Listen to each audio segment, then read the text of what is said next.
Hello ನಮಸ್ಕಾರ ಎಲ್ರಿಗೂ, welcome to south ರುಚಿ ಚಾನಲ್. ಇವತ್ತು ನಾನು ಮಾಡ್ತಿರೋಂಥ ರೆಸಿಪಿ ಬಂದು ಏರ್ ಫ್ರೈಯರಲ್ಲಿ ಚಿಕನ್ ಹೇಗೆ ಮಾಡೋದು ಅಂತ ಹೇಳಿ. ಶುರು ಮಾಡೋಣ. ಇವಾಗ ಒಂದು ಅರ್ಧ ಕೆ ಜಿ ಚಿಕನ್ ತೊಗೊಂಡಿದ್ದೀವಿ.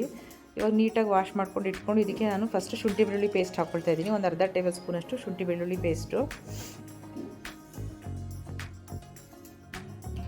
ಮತ್ತು ಚಿಲ್ಲಿ ಪೌಡ್ರು. ನಿಮ್ಗೆ ಎಷ್ಟು ಖಾರಕ್ಕೆ ಬೇಕೋ ಅಷ್ಟು ಚಿಲ್ಲಿ ಪೌಡ್ರನ್ನ ಹಾಕ್ಕೊಳ್ಳಿ. ನಾನಿಲ್ಲಿ 1 ಟೇಬಲ್ ಸ್ಪೂನಷ್ಟು ಚಿಲ್ಲಿ ಪೌಡ್ರನ್ನ ಹಾಕ್ಕೊಳ್ತಾ ಇದ್ದೀನಿ. ಮತ್ತು ಧನಿಯಾ ಪೌಡ್ರು ಒಂದು 2 ಟೇಬಲ್ ಸ್ಪೂನಷ್ಟು, 2ರಿಂದ 3 ಟೇಬಲ್ ಸ್ಪೂನಷ್ಟು ಹಾಕೋಬೋದು. ತುಂಬ ಖಾರ ಇದ್ದರೆ ಒಂದು 3 ಟೇಬಲ್ ಸ್ಪೂನ್ ಹಾಕ್ಕೊಳ್ಳಿ. ನಾನಿಲ್ಲಿ ಒಂದು ಅರ್ಧ ಟೇಬಲ್ ಸ್ಪೂನಷ್ಟು ಹಳದಿ ಪೌಡ್ರ್ ಹಾಕ್ಕೊಂಡಿದ್ದೀನಿ. ಮತ್ತು ಸ್ವಲ್ಪ 1/4 ಟೇಬಲ್ ಸ್ಪೂನಷ್ಟು ಗರಂ ಮಸಾಲ, ಹಾಗೆ ರುಚಿಗೆ ತಕ್ಕಷ್ಟು ಉಪ್ಪು,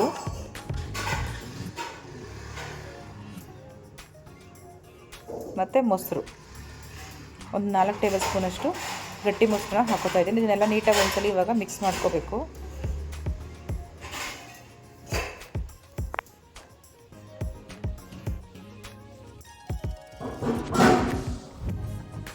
ಏರ್ ಫ್ರೈಯಲ್ಲಿ ಮಾಡುವಂಥ ವಿಧಾನ.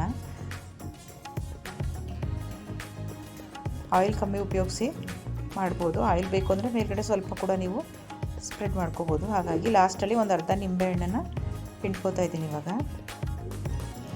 ಇದನ್ನೆಲ್ಲ ನೀಟಾಗಿ ಮಿಕ್ಸ್ ಮಾಡಿ ಇವಾಗ ನಾವಿಲ್ಲಾಂದರೆ ಒಂದು 2 to 3 ಅವರ್ಸ್ ಇದನ್ನು ಮ್ಯಾರಿನೇಟ್ ಆಗೋಕ್ಕೆ ಬಿಡಬೇಕು. ಚೆನ್ನಾಗಿ ಮ್ಯಾರಿನೇಟ್ ಆದಾಗ ಏನಾಗುತ್ತೆ, ಅದು ಏರ್ ಫ್ರೈಯಲ್ಲಿ ಫ್ರೈ ಆಗೋದ್ರಿಂದ ತುಂಬ ಚೆನ್ನಾಗಿ ಕುಕ್ ಆಗುತ್ತೆ, ಟೇಸ್ಟು ಕೂಡ ತುಂಬ ಚೆನ್ನಾಗಿ ಬರುತ್ತೆ. ಹಾಗಾಗಿ ಇವಾಗ ನೀಟಾಗಿ ಮಿಕ್ಸ್ ಮಾಡಿ ಲಿಡ್ ಕ್ಲೋಸ್ ಮಾಡಿ ಇಟ್ಬಿಡ್ಬೇಕು ಒಂದು 2 to 3 ಅವರ್ಸ್. ಇದು ನೀವು ಎಷ್ಟು ಹೆಚ್ಚು ಹೊತ್ತು ಮ್ಯಾರಿನೇಟ್ ಮಾಡ್ತೀರಾ ಅಷ್ಟು ಟೇಸ್ಟು ತುಂಬಾ ಚೆನ್ನಾಗಿ ಬರುತ್ತೆ. ನಾನಿಲ್ಲಿ ಸ್ವಲ್ಪ ಎಣ್ಣೆ ಕೂಡ ನಾವು ಉಪಯೋಗಿಸ್ಬೋದು. ಇವಾಗ ಹಾಕೋತಾ ಇಲ್ಲ, ಆಮೇಲೆ ಏರ್ ಫ್ರೈಯರ್ಗೆ ಇಡೋ ಟೈಮಲ್ಲಿ ಸ್ವಲ್ಪ ಎಣ್ಣೆ ಹಾಕೋತಾ ಇದ್ದೀನಿ. ನೋಡಿ, ಇವಾಗ 3 to 4 ಅವರ್ಸ್ ಆಗಿದೆ. ಇವಾಗ ನಾನು 2 ಟೇಬಲ್ ಸ್ಪೂನಷ್ಟು ಎಣ್ಣೆ ಹಾಕ್ಕೊಂಡು ಇದನ್ನು ಒಂದ್ಸಲ ನೀಟಾಗಿ ಮಿಕ್ಸ್ ಮಾಡ್ಕೊಳ್ಳೋಣ. ಇವಾಗ ತುಂಬ ಚೆನ್ನಾಗಿ ಮ್ಯಾರಿನೇಟ್ ಆಗಿದೆ.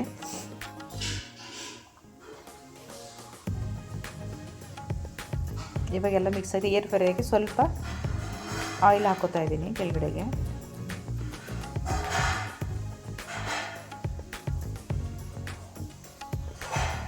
ಇವಾಗ ಆಯಿಲೆಲ್ಲ ಸ್ಪ್ರೆಡ್ ಆದಮೇಲೆ ಒಂದೊಂದು ಸ್ಪೂನ್ ಸಾಕು, ತುಂಬ ಜಾಸ್ತಿ ಹಾಕೊಡೋ ಅವಶ್ಯಕತೆ ಏನಿರಲ್ಲ, ಸ್ವಲ್ಪ ಹಚ್ಕೊಂಡ್ರೆ ಸಾಕು. ಇವಾಗ ನೀಟಾಗಿ ಚಿಕನ್ ಪೀಸಸ್ಗಳನ್ನೆಲ್ಲ ನೀಟಾಗಿ ಇಡಬೇಕು, ಒಂದ್ರ ಪಕ್ಕ ಒಂದು. ತುಂಬ ಜಾಸ್ತಿ ಓವರ್ಲೋಡ್ ಮಾಡೋಕ್ಕೆ ಹೋಗ್ಬೇಡಿ.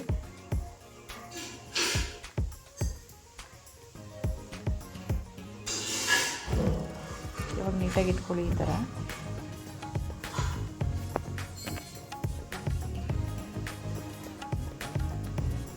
ವಿತೌಟ್ ಆಯಿಲ್ ಮಾಡಿರೋದ್ರಿಂದ ಏನಾಗುತ್ತೆ, ಟೇಸ್ಟ್ ತುಂಬ ಚೆನ್ನಾಗಿರುತ್ತೆ. ಸೈಡ್ ಡಿಶ್ ಆಗಿ ನೀವು ಉಪಯೋಗಿಸ್ಬೋದು. ನಾನ್ ವೆಜ್ಗೆ ಸ್ಟಾರ್ಟರಾಗಿ ಕೂಡ ಇದನ್ನು ಉಪಯೋಗಿಸ್ಬೋದು. ಇವಾಗ ನಾನು ನೀಟಾಗಿ ಇದನ್ನೆಲ್ಲ ಅರೇಂಜ್ ಮಾಡಿದ್ದೀನಿ. ಇವಾಗ ಏರ್ ಫ್ರೈಯರ್ ಒಳಗಡೆ ಇಡೋಣ. ಇವಾಗ ಇಟ್ಟು ಇವಾಗ ಟೆಂಪ್ರೇಚರು ಮತ್ತು ಟೈಮ್ ಎಲ್ಲ ಸೆಟ್ ಮಾಡಬೇಕು. ಇಲ್ಲಿ 20 ಮಿನಿಟ್ಸ್ಗೆ ಸೆಟ್ ಮಾಡ್ತಿದ್ದೀವಿ. 180 ಡಿಗ್ರಿನಲ್ಲಿ ಇದನ್ನು ಸೆಟ್ ಮಾಡ್ತಿದ್ದೀವಿ ನಾವು.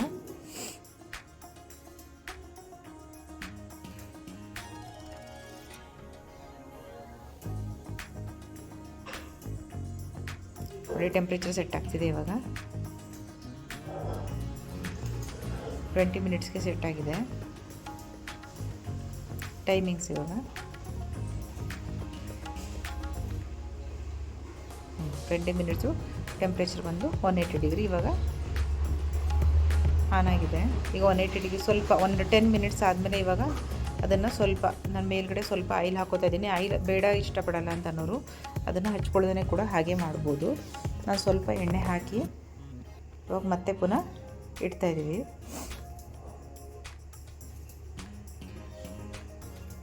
ಈ 20 ಮಿನಿಟ್ಸ್ ಫುಲ್ ಆಗಿದೆ. ನೋಡಿ ಹೇಗಾಗಿದೆ ಅಂತ ಹೇಳಿ. ತುಂಬಾ ಚೆನ್ನಾಗಿ ಕುಕ್ ಆಗಿದೆ. ನಾವು ಹೇಗೆ ಸ್ಟವ್ ಮೇಲೆಲ್ಲ ಹೇಗೆ ಮಾಡ್ತೀವಿ, ಗ್ರಿಲ್ ಚಿಕನ್ ಎಲ್ಲ ಹೇಗೆ ಮಾಡ್ಕೋತೀವಿ ನೋಡಿ, ಆ ಥರ ತಂದೂರಿ ಚಿಕನ್ಗೆ ಇದು ಬೆಂಕಿನಲ್ಲಿ ಮಾಡ್ಕೋತೀವಲ್ಲ, ಸೇಮ್ ಅದೇ ಥರ ಆಗುತ್ತೆ. ಬಟ್ ಇದಕ್ಕೆ ಎಣ್ಣೆ ಕಮ್ಮಿ ಉಪಯೋಗಿಸಿ ಮಾಡೋವಂಥದ್ದು. ತುಂಬ ಚೆನ್ನಾಗಿರುತ್ತೆ. Thanks for watching.